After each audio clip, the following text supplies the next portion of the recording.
ഈ സ്റ്റോറി നിങ്ങൾക്ക് ഇഷ്ടപ്പെട്ടാൽ സബ്സ്ക്രൈബ് ചെയ്യുക. അധ്യായം 17. തരങ്കിണിക്ക് പറയാനുള്ളത് കേൾക്കാനായി അമരേന്ദ്രൻ അവളെ നോക്കി. നാളെ എന്റെ പിതാവിന്റെ ശക്തി കേന്ദ്രത്തിൽ വെച്ച് ഒരു ഉയർന്ന തലത്തിലുള്ള ബലപരിശീലനം നടത്തുന്നുണ്ട്. കുമാരന് വിരോധമില്ലെങ്കിൽ എനിക്കൊപ്പം ആ വിദ്യ സ്വായത്തമാക്കാൻ വരുമോ? അവൾ ചോദിച്ചു. അവളുടെ ചോദ്യത്തിന് എങ്ങനെ ഉത്തരം പറയണമെന്ന് അവൻ അറിയില്ലായിരുന്നു. അമരന് തരങ്കിണിയോട് വല്ലാത്ത ദേഷ്യം തോന്നി. പക്ഷേ അവൾ പരിശീലനത്തെക്കുറിച്ച് പറഞ്ഞപ്പോൾ അമരന് പെട്ടെന്ന് നിരസിക്കാൻ കഴിഞ്ഞില്ല.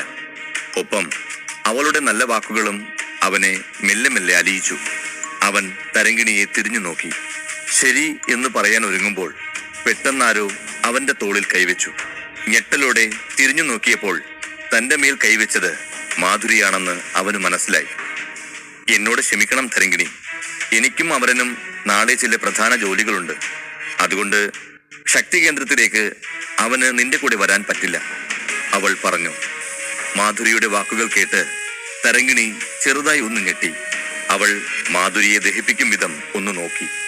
പക്ഷേ കൂടുതലൊന്നും പറയാൻ കഴിഞ്ഞില്ല. മാധുരിക്ക് പകരം മറ്റാരെങ്കിലുമാണ് ഇങ്ങനെ പറഞ്ഞിരുന്നതെങ്കിൽ അവൾക്ക് ക്ഷമിക്കാൻ കഴിയില്ലായിരുന്നു. എന്നാൽ മാധുരി അപരാജിത പട്ടം സ്വന്തമാക്കിയവളാണ്. അവളെ മാനിച്ചേ പറ്റൂ. ഇനി ഇവിടെ നിൽക്കേണ്ട യാതൊരു ആവശ്യവുമില്ലെന്ന് മനസ്സിലാക്കിയ തരങ്കിണി അമരന്റെ നേർക്ക് നോട്ടം തിരിച്ച് അവനോട് ഒരു കള്ളച്ചിരി ചിരിച്ച് ദൂരേക്ക് നീങ്ങി.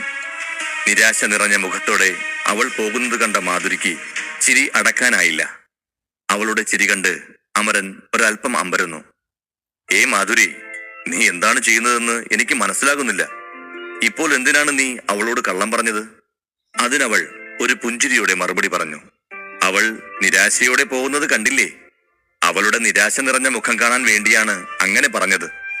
അവൾ കുസൃതിയോടെ അമരനെ നോക്കി പറഞ്ഞത് കേട്ട് രണ്ടുപേരും പരസ്പരം നോക്കി പുഞ്ചിരിച്ചു. രാജ്യാങ്കണത്തിലെ യുവാക്കളെല്ലാം മാധുരിയുടെ ചിരി കണ്ട് പരിസരം മറന്നു നിന്നു. അമരേന്ദ്രനോടല്ലാതെ മറ്റാരോടും മാധുരി അടുപ്പം കാണിക്കാറില്ലായിരുന്നു. തരങ്കിണി പോയതിനു ശേഷം മാധുരി അമരന്റെ കൈപിടിച്ച് മൈതാനത്തിന് പുറത്തേക്ക് നടന്നു. എന്തുപറ്റി കുമാര, നിനക്കെന്നോട് പിണക്കമാണോ? കുറച്ചു ദിവസങ്ങൾക്ക് മുമ്പ് വരെ അവൾക്ക് നിന്നോട് പുച്ഛമായിരുന്നു. ഇപ്പോൾ 7 നക്ഷത്രം നേടിയതിനു ശേഷം അവളുടെ പിതാവ് വിളിക്കുന്നു, മാതാവിന് കാണണം എന്നൊക്കെ പറഞ്ഞു വിളിച്ചാൽ ഉടനെ അങ്ങ് പോവുകയാണോ വേണ്ടത്? എനിക്ക് അവളെ ഒട്ടും ഇഷ്ടമല്ല. അതുകൊണ്ടൊക്കെയാ കള്ളം പറഞ്ഞ് അവളെ പറഞ്ഞയച്ചത്. കുറുമ്പോടെ ഇങ്ങനെ പറഞ്ഞുകൊണ്ട് മാധുരി അമരന്റെ കയ്യിൽ പിടിച്ചു നടന്നു. രണ്ടുപേരും കൈകോർത്ത് നടക്കുന്ന ദൃശ്യം 2 കണ്ണുകൾ സംശയത്തോടെ നോക്കുന്നുണ്ടായിരുന്നു. നീ പറയുന്നത് ശരിയാണോ മാധുരി? മുമ്പ് അപരാജിതൻ പട്ടം നേടിയപ്പോൾ വളരെ ചെറുപ്പത്തിൽ തന്നെ അപരാജിതനായി എന്ന് പറഞ്ഞ് ആളുകൾ എന്നെ പുകഴ്ത്തി. അപ്പോഴാണ് തരങ്കിണി വളരെ മധുരമായി സംസാരിച്ച് എനിക്കരികിലേക്ക് വന്നു തുടങ്ങിയത്, അമരൻ പറഞ്ഞു. രണ്ടുപേരും കൈകോർത്ത് സംസാരിച്ച് പുറത്തേക്കുള്ള കവാടത്തിനരികിലെത്തി. കൂട്ടത്തിൽ നിന്ന സൂര്യോദയൻ ദേഷ്യത്തോടെ ഇരുവരെയും നോക്കുന്നുണ്ടായിരുന്നു. അവന്റെ മുഖം ദേഷ്യം കൊണ്ട് ചുവന്നിരുന്നു. അവന്റെ മുഷ്ടി വളരെ ശക്തമായിരുന്നു. അവന്റെ അടുത്ത് നിൽക്കുന്നവർ പോലും അവന്റെ കയ്യിൽ ഒരു പൊട്ടുന്ന ശബ്ദം കേട്ടു. അമരേന്ദ്ര, ഇനി 1 മാസത്തിനുള്ളിൽ നടക്കാൻ പോകുന്ന ഇന്ദ്രമഹോത്സവത്തിൽ ഞാൻ നിന്നെ വലിച്ചു കീറും. നിന്റെ അസ്ഥികൾ തകർക്കും. പല്ലുകൾ കടിച്ചു പിടിച്ച് അയാൾ സ്വയം പിറുപിറുത്തു. കുറച്ചു സമയത്തിന് ശേഷം സൂര്യോദയൻ രാജ്യാങ്കണം വിട്ടിറങ്ങിപ്പോയി. അമരനും മാധുരിയും ഒരുമിച്ച് കൈകോർത്ത് നടക്കുന്നത് വേദിയിലിരിക്കുന്ന അരുണേന്ദ്രൻ കണ്ടു. അദ്ദേഹത്തിന്റെ നെറ്റിയിൽ ആശങ്കയുടെ ഒരു വരയും കണ്ണുകളിൽ ആശയക്കുഴപ്പവും നിറഞ്ഞു. അമരനും മാധുരിയും തമ്മിൽ പ്രണയത്തിലാണോ എന്ന് ഒരു വേള അദ്ദേഹത്തിന് സംശയം തോന്നി. ദൈവമേ, എന്റെ സംശയങ്ങൾ സത്യമാകരുത്. ഇതൊരിക്കലും സംഭവിക്കാൻ പാടില്ല. അമരന് സത്യമൊന്നും അറിയില്ല. പക്ഷേ മാധുരിക്ക് എല്ലാ സത്യവും അറിയാം. മഹാരാജാവ് ആശയക്കുഴപ്പത്തോടെയും ആശങ്കയോടെയും ഇരുവരെയും നോക്കി. ഇതൊന്നും അറിയാതെ അമരനും മാധുരിയും ഒരുമിച്ചാണ് കൈകോർത്ത് നടക്കുന്നത്. മാധുരി, എന്റെ കൈവിടൂ. നീ എന്നെ എവിടേക്കാണ് കൊണ്ടുപോകുന്നത്? ചോദിക്കുന്നതിനിടയിൽ അമരൻ പെട്ടെന്ന് നടത്തം നിർത്തി. നമ്മൾ രണ്ടുപേരും കൈകോർത്ത് നടക്കുന്നത് ആരെങ്കിലും ശ്രദ്ധിച്ചാൽ എന്ത് സംഭവിക്കുമെന്നറിയാമോ? നമ്മൾ പ്രണയിതാക്കളാണെന്ന് അവർ തെറ്റിദ്ധരിക്കും. അവൻ അവളിൽ നിന്ന് കൈവിടുവിക്കാൻ ശ്രമിച്ചു. അമരൻ മാധുരിയെ തന്റെ സഹോദരിയെ പോലെയാണ് കണ്ടിരുന്നത്. അമരൻ കൊച്ചുകുട്ടിയായിരുന്നപ്പോൾ ഒരു ദിവസം അരുണേന്ദ്രൻ മാധുരിയെ കൊട്ടാരത്തിലേക്ക് കൂട്ടിക്കൊണ്ടുവരികയായിരുന്നു. അന്നു മുതൽ അമരൻ അവളെ തന്റെ അനുജത്തിയായി പരിഗണിച്ചു. അവൾ ആരാണ്? എവിടെ നിന്നാണ് വന്നത്? എന്തിനാണ് പിതാവ് അവളെ തന്റെ കൊട്ടാരത്തിലേക്ക് കൊണ്ടുവന്നതെന്ന് ഒന്നും അമരൻ അറിയില്ല.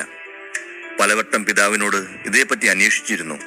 പക്ഷേ പിതാവിൽ നിന്നും തൃപ്തികരമായ ഒരു മറുപടിയും കിട്ടിയിരുന്നില്ല. കാലക്രമേണ ആ ചോദ്യം ചോദിക്കുന്നത് അമരൻ നിർത്തി.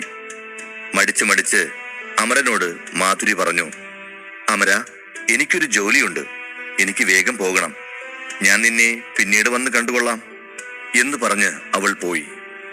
അവളുടെ നടത്തം നോക്കി നിന്ന അമരന് അവൾ തനിച്ചാണ് പോകുന്നതെന്ന് മനസ്സിലായി. മാധുരി, ഞാൻ നിന്റെ കൂടെ വരട്ടെ? അത് കേട്ടതും അവൾ ഒന്ന് ഞെട്ടി. പക്ഷേ അത് പുറത്തു കാണിച്ചില്ല. അമരൻ കൂടെ വരുന്നതിൽ താല്പര്യമില്ലാതിരുന്ന മാധുരി അവന്റെ ആവശ്യം നിരാകരിക്കുന്ന വിധം നിരസിച്ച് തലയാട്ടി. മറുപടി ഒന്നും പറയാതെ അവൾ യാത്ര പറഞ്ഞു. അമരനും ചിരിച്ചുകൊണ്ട് അവിടെ നിന്നും പോയി. തന്നെ ഒപ്പം കൂട്ടാതെ ധൃതിയിൽ അവൾ എങ്ങോട്ടാണ് പോകുന്നതെന്ന് അമരന് മനസ്സിലായില്ല. പക്ഷെ അവൾ അപരാജിതയാണെന്ന് അവന് നന്നായി അറിയാം. അവൾക്ക് സ്വയം പ്രതിരോധിക്കാൻ എളുപ്പം കഴിയും. അതുകൊണ്ട് അവൾ ഒറ്റയ്ക്ക് പോകുന്നതിനോട് അവന് എതിർപ്പൊന്നും തോന്നിയില്ല. മാധുരി ഒരു നീണ്ട പാതയിലൂടെ നടന്നു പോവുകയായിരുന്നു. അവൾ പോകുന്ന പാതയോരത്ത് ഒരു മനോഹരമായ ജലാശയമുണ്ടായിരുന്നു. അതിനരികിലാകെ ചെടികളും മരങ്ങളും ഉണ്ടായിരുന്നു. അത് കണ്ട മാധുരി ഒരു പുഞ്ചിരിയോടെ കുളത്തിനരികിൽ വന്നിരുന്നു. അവൾ കുളത്തിലെ വെള്ളത്തിൽ മുഖം നോക്കി. അനങ്ങാത്ത വെള്ളത്തിൽ അവളുടെ മുഖം വ്യക്തമായി കാണാമായിരുന്നു. ഞാൻ എത്ര സുന്ദരിയാണ്! ഇന്ന് കണ്ട എല്ലാ പുരുഷന്മാരുടെയും കണ്ണുകൾ എന്നിലായിരിക്കും. അവൾ ജലാശയത്തിൽ തെളിഞ്ഞ തന്റെ പ്രതിരൂപം നോക്കിക്കൊണ്ട് പറഞ്ഞു. ദൂരെ നിന്ന് ചില ചെറുപ്പക്കാർ അവൾക്കരികിലേക്ക് നടന്നു വരുന്നുണ്ടായിരുന്നു. അവർ നടന്നു വരുന്നത് പോലും ശ്രദ്ധിക്കാതെ അവൾ വെള്ളത്തിലെ തന്റെ പ്രതിബിംബത്തിലേക്ക് നോക്കിക്കൊണ്ടിരുന്നു. ആ ചെറുപ്പക്കാർ തന്നെ നോക്കുന്നത് അവൾ അറിഞ്ഞില്ല. അതേസമയം അമരൻ തന്റെ കൊട്ടാരത്തിലേക്ക് മടങ്ങി. പരീക്ഷണ മത്സരം അവസാനിച്ചപ്പോൾ അവൻ വളരെ സന്തോഷവാനായിരുന്നു.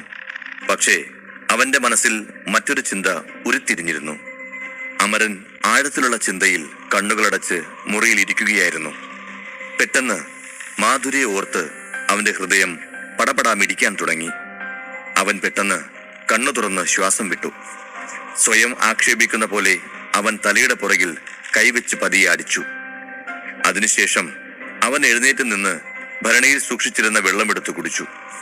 തൊണ്ടയിലൂടെ വെള്ളം ഇറങ്ങിയതോടെ ക്ഷീണം ഇല്ലാതായി. അവൻ സമനില വീണ്ടെടുത്തു. എത്ര മോശമാണ് ആളുകളുടെ മനസ്സ്! ഇന്ന് മഹാസ്മൃതി പീഠത്തിൽ 7 നക്ഷത്രങ്ങൾ എന്നിൽ തിളങ്ങാൻ തുടങ്ങിയപ്പോൾ അവർക്ക് മുഖം നഷ്ടപ്പെട്ടു. അവർ അവിടെ സ്തംഭിച്ചു നിൽക്കുകയായിരുന്നു. വർഷങ്ങൾക്ക് മുമ്പ് ഞാൻ അപരാജിതനായത് ആഘോഷിച്ച അതേ ആളുകൾ പിന്നീട് അവർ 3 നക്ഷത്രങ്ങൾ നേടിയപ്പോൾ അതിനെക്കുറിച്ച് പറഞ്ഞ് പരിഹസിച്ച് സംസാരിച്ചു. ഒരു മനുഷ്യനെ സംബന്ധിച്ചിടത്തോളം ശക്തി വളരെ പ്രധാനമാണ്. ഇവിടെ അധികാരവും ആരോഗ്യവും ഒക്കെയാണ് വലുത്. മനുഷ്യന്റെ മനസ്സിനൊന്നും ഒരു വിലയുമില്ല. ഇത്തരത്തിൽ ഓരോന്നും ചിന്തിച്ചു കൊണ്ടിരുന്ന അമരന് പെട്ടെന്ന് വാസുകിയെ ഓർമ്മ വന്നു. പെട്ടെന്ന് അവന്റെ മുഖത്തെ ചിരി മാഞ്ഞു. വാസുകി, നീ എന്നോട് ചെയ്തതൊന്നും ഞാൻ ഒരിക്കലും മറക്കില്ല. എല്ലാവരുടെയും ഇടയിൽ നീ എന്നെ അവഹേളിച്ചത് ഞാൻ മറക്കും. പക്ഷേ നീ എന്റെ പിതാവിനെ അപമാനിക്കാൻ പാടില്ലായിരുന്നു. ഒരു രാജാവിനോട് പെരുമാറാൻ പാടില്ലാത്ത വിധം നീ വളരെ മോശമായാണ് അന്ന് പെരുമാറിയത്. ദിവസങ്ങൾ എണ്ണിക്കൊള്ളൂ. തയ്യാറാവുക വാസുകി. ഞാൻ നിന്നോട് പകരം വീട്ടുക തന്നെ ചെയ്യും. എന്തു ചെയ്താലും നിനക്ക് രക്ഷപ്പെടാൻ കഴിയില്ല. തയ്യാറായിക്കൊള്ളൂ, അമരൻ ദേഷ്യത്തോടെ പറഞ്ഞു. അമരൻ തന്റെ കുട്ടിക്കാലം തൊട്ടേ ആരോടും ഇത്ര ദേഷ്യപ്പെട്ടിട്ടില്ല. രാജ്യസഭയുടെ മുന്നിൽ വെച്ച് തന്നെ വാസുകി അപമാനിച്ച നിമിഷം വീണ്ടും വീണ്ടും അവനെ വേട്ടയാടി. പിന്നെയും ആ അപമാനഭാരം കൊണ്ട് അമരന്റെ ഹൃദയത്തിൽ ദേഷ്യത്തിന്റെ കൊടുങ്കാറ്റ് വീശി. ആഗ്രഹിച്ചിട്ടും ആ ചിന്തയിൽ നിന്ന് കരകയറാൻ അവന് കഴിഞ്ഞില്ല. നിനക്കെന്നെ ഇനിയും മനസ്സിലായിട്ടില്ല വാസുകി. നീ എന്നെയും എന്റെ കുടുംബത്തെയും അപമാനിച്ചപ്പോഴേ നിന്നെ ഞാൻ എന്റെ ഹൃദയത്തിൽ നിന്ന് എറിഞ്ഞു കളഞ്ഞു. നീയാണ് ചേര രാജവംശത്തിന്റെ അടുത്ത നേതാവ്. നിന്റെ അഹങ്കാരം ഞാൻ അടിച്ചമർത്തും. അടുത്ത മഹാചക്ര പരീക്ഷയിൽ നിന്റെ അവസാനമാണ് വാസുകി. അവൻ എന്തൊക്കെയോ പറഞ്ഞ് വിലപിച്ചു. പക്ഷേ വിധിയുടെ തീരുമാനം എന്തായിരിക്കുമെന്ന് ആർക്കറിയാം? അവർക്കിടയിൽ എത്ര വിള്ളലുകൾ ഉണ്ടായാലും അരുണേന്ദ്രന്റെ ആഗ്രഹം പോലെ അമരൻ വീണ്ടും അവളുടെ കരം ഗ്രഹിക്കുന്ന നിമിഷം പോലും വന്നേക്കാം. അങ്ങനെ ഒരു നിമിഷം വന്നാൽ അവനത് നിഷേധിക്കാനാവില്ല. ആ ചിന്തയിൽ നിന്ന് മോചനം നേടാൻ അവൻ വീണ്ടും പരിശീലനം തുടങ്ങി. അന്നത്തെ പരീക്ഷണ മത്സരത്തിന്റെ ഫലം തന്റെ സ്ഥിരോത്സാഹവും കഠിനാധ്വാനവും കൊണ്ടാണെന്ന് അവന് നന്നായി അറിയാമായിരുന്നു. ആ ദിവസത്തിനു ശേഷം ആരും അവനെ കളിയാക്കാൻ ധൈര്യപ്പെട്ടില്ല. പിറ്റേന്ന് അമരൻ അതിരാവിലെ എഴുന്നേറ്റ് മാധുരിയുടെ കൂടെ പരിശീലനത്തിനായി മലയിലേക്ക് പോയി. പിതാവ് അരുണേന്ദ്രൻ കഴിഞ്ഞാൽ പിന്നെ അവന്റെ വിജയം ആഗ്രഹിക്കുന്ന മറ്റൊരാൾ മാധുരിയാണ്. എല്ലാ ദിവസവും രാവിലെ സ്ഥിരമായി അവിടെ പോയി പരിശീലിക്കാൻ തുടങ്ങി. നഗരത്തിലൂടെ കടന്നു പോകുമ്പോൾ വഴിയിൽ എവിടെയെങ്കിലും തരങ്കിണിയെ കാണുന്നത് അവന്റെ പതിവായിരുന്നു. ഏകദേശം 1 മാസത്തെ പരിശീലനത്തിന് ശേഷം ഇന്ദ്രോത്സവത്തിന് ഇനി 7 ദിവസമേ ബാക്കിയുള്ളൂ. ഈ 1 മാസത്തിനിടയിൽ അമരൻ ഒരു ദിവസം പോലും മുടക്കാതെ പരിശീലനം തുടർന്നു. പക്ഷേ ഇന്നും 8ാം നക്ഷത്രത്തിലെത്താൻ അവന് കഴിഞ്ഞില്ല. അങ്ങനെ അവൻ നിരാശനാകാൻ തുടങ്ങി. ഏതാനും ദിവസങ്ങൾ കൂടി കഴിഞ്ഞു. ഇന്ദ്രോത്സവത്തിന് ഇനി 5 ദിവസം മാത്രം. ഈ സാഹചര്യത്തിൽ അമരൻ 8 നക്ഷത്രങ്ങൾ നേടുന്നതിനായി കഠിനാധ്വാനം ചെയ്യുകയായിരുന്നു. എന്നാൽ അമരൻ പ്രതീക്ഷിച്ച ഫലം അദ്ദേഹത്തിന് ലഭിച്ചില്ല. ഇനി 5 ദിവസങ്ങൾ മാത്രം. ഇതുവരെ എന്റെ ശക്തി വർദ്ധിച്ചിട്ടില്ല. ഇത് ഇനിയും കൂടേണ്ടതായുണ്ട്. താമസിയാതെ പരിശീലനം നിർത്തി വിശ്രമിക്കുന്നതാണ് നല്ലതെന്ന് തോന്നുന്നു. എങ്കിൽ മാത്രമേ മത്സരത്തിനിടയിൽ തളരാതിരിക്കാൻ കഴിയൂ. അമരൻ കുറച്ചു ദിവസം പരിശീലനം നിർത്തി. ഒരു ചെറിയ വിശ്രമം എടുത്ത് ശരീരം പാകപ്പെടുത്താൻ അവൻ വിചാരിച്ചു. അപ്പോഴാണ് അവന്റെ ജീവിതത്തിൽ ഒരു അത്ഭുതം സംഭവിച്ചത്. ഇന്ദ്രോത്സവത്തിന് 2 ദിവസം മാത്രം ശേഷിക്കെ ഒരു രാത്രി അവൻ സുഖമായി ഉറങ്ങുകയായിരുന്നു. അപ്പോൾ ഉറക്കത്തിൽ അവനൊരു സ്വപ്നം കണ്ടു. സ്വപ്നത്തിൽ അമരൻ തന്റെ വസ്ത്രങ്ങൾ അഴിച്ച് അമൃതധാര കലർത്തിയ വെള്ളത്തിൽ കുളിക്കാൻ ഒരുങ്ങുകയാണ്. എന്നാൽ അമൃതധാര നിറച്ച ഭരണികളെല്ലാം കാലിയായിരുന്നു. അവൻ സ്വപ്നത്തിൽ നിന്ന് ഞെട്ടി ഉണർന്നു. അവന്റെ കണ്ണുകൾ ഇതുവരെ ഉറക്കത്തിൽ നിന്ന് പൂർണ്ണമായി പുറത്തു വന്നിട്ടില്ല. അപ്പോഴാണ് ഒരു അപരിചിതമായ ശക്തി തോന്നിയത്. ആ നിമിഷം അമരന് അഷ്ടനക്ഷത്ര ശക്തി കൈവരിച്ചതായി മനസ്സിലായി. അമരൻ വളരെ സന്തോഷത്തോടെ പറഞ്ഞു, എന്റെ 8ാമത്തെ നക്ഷത്ര ശക്തി എനിക്ക് ലഭിച്ചിരിക്കുന്നു. പിതാവാകണം ഇത് ആദ്യം അറിയേണ്ടത്. അവൻ വളരെ സന്തോഷിച്ചു.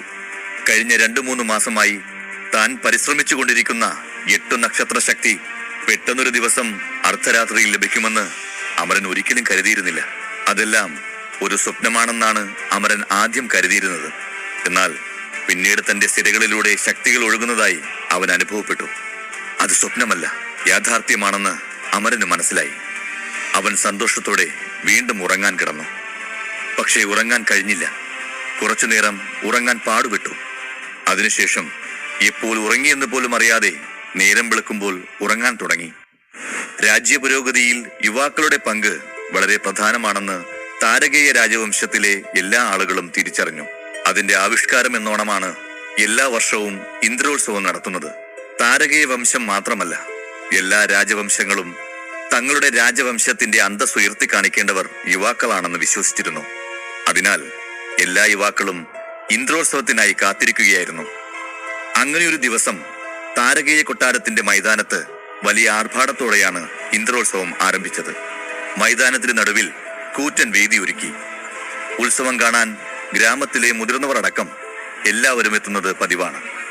അതുപോലെ ഇത്തവണയും ഇന്ദ്രോത്സവം കാണാൻ ആളുകൾ കൂട്ടത്തോടെ എത്തിയിരുന്നു. എല്ലാവരും വേദിയിലേക്ക് നോക്കുന്നുണ്ടായിരുന്നു. മരത്തണലിൽ ഇരിക്കുന്ന അമരനും മാധുരിയും പോലും മൈതാനത്തിന് നടുവിൽ അലങ്കരിച്ച വേദിയിലേക്ക് നോക്കി നിന്നു. ഇന്ദ്രോത്സവത്തിനായി മാത്രം പ്രത്യേകം തയ്യാറാക്കിയ വേദിയായിരുന്നു അത്. അമരൻ ചുറ്റും നോക്കി. ലക്ഷക്കണക്കിന് ആളുകൾ അവിടെ തടിച്ചുകൂടിയിരിക്കുന്നത് കണ്ട് അയാൾക്ക് സന്തോഷമായി. താരകേയ വംശത്തിന്റെ ഇന്ദ്രോത്സവത്തിന് സാക്ഷ്യം വഹിക്കാൻ മറ്റു രാജവംശങ്ങളിൽ നിന്നും ധാരാളം ആളുകൾ എത്തിയിരുന്നു. ഇത്തവണ മത്സരത്തിൽ പങ്കെടുക്കാൻ ഒരുപാട് യുവാക്കൾ വന്നിട്ടുണ്ടെന്ന് തോന്നുന്നു, അമരൻ പറഞ്ഞു. അതെ, ഞാനും ശ്രദ്ധിച്ചു. പക്ഷേ നീ എന്തിനു വിഷമിക്കണം? നിനക്കിപ്പോൾ അഷ്ടനക്ഷത്ര ശക്തി കിട്ടിയില്ലേ? മാധുരി പറഞ്ഞു. അവൾ പറയുന്നത് കേട്ട് അവൻ ഞെട്ടി. നിനക്കിതെങ്ങനെ അറിയും? അവൻ മടിച്ചുകൊണ്ട് ചോദിച്ചു. മാധുരി പരിഹാസത്തോടെ മറുപടി പറഞ്ഞു. എന്നോട് സ്വപ്നത്തിലൊരു പക്ഷി വന്ന് പറഞ്ഞതാണ്.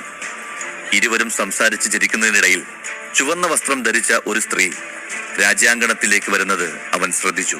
ജനങ്ങളുടെ ശ്രദ്ധയെല്ലാം അവളിലേക്ക് തിരിഞ്ഞു. ആളുകളുടെ പെരുമാറ്റത്തിൽ നിന്നും ആ പെൺകുട്ടി പ്രശസ്തയായ ആരോ ആണെന്ന് അവന് തോന്നി.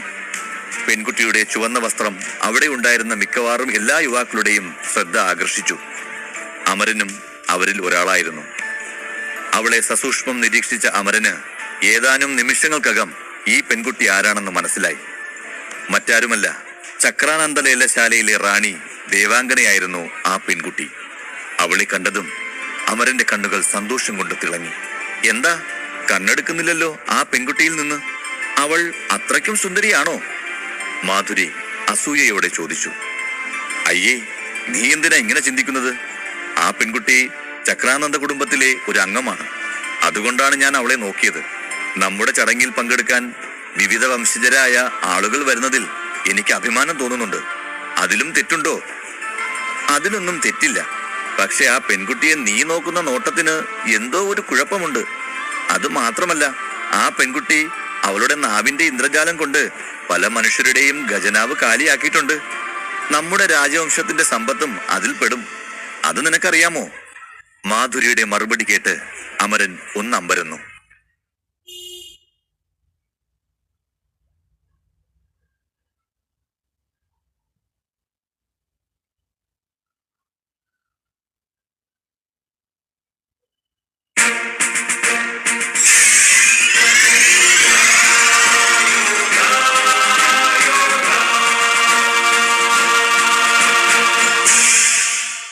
അധ്യായം 18. മാധുരി, നീ എന്താണ് പറഞ്ഞു വരുന്നത്? അമരൻ ചോദിച്ചു. ഞാനൊന്നും പറയുന്നില്ല. നിനക്ക് ആ പെൺകുട്ടിയെ ഇഷ്ടമാണെങ്കിൽ എനിക്ക് അതിലെന്ത് കാര്യം? പക്ഷെ അവൾക്ക് കൊടുക്കാൻ പണം ഞാൻ തരില്ല. തെല്ലും പരിഭവത്തോടെ മാധുരി പറഞ്ഞു.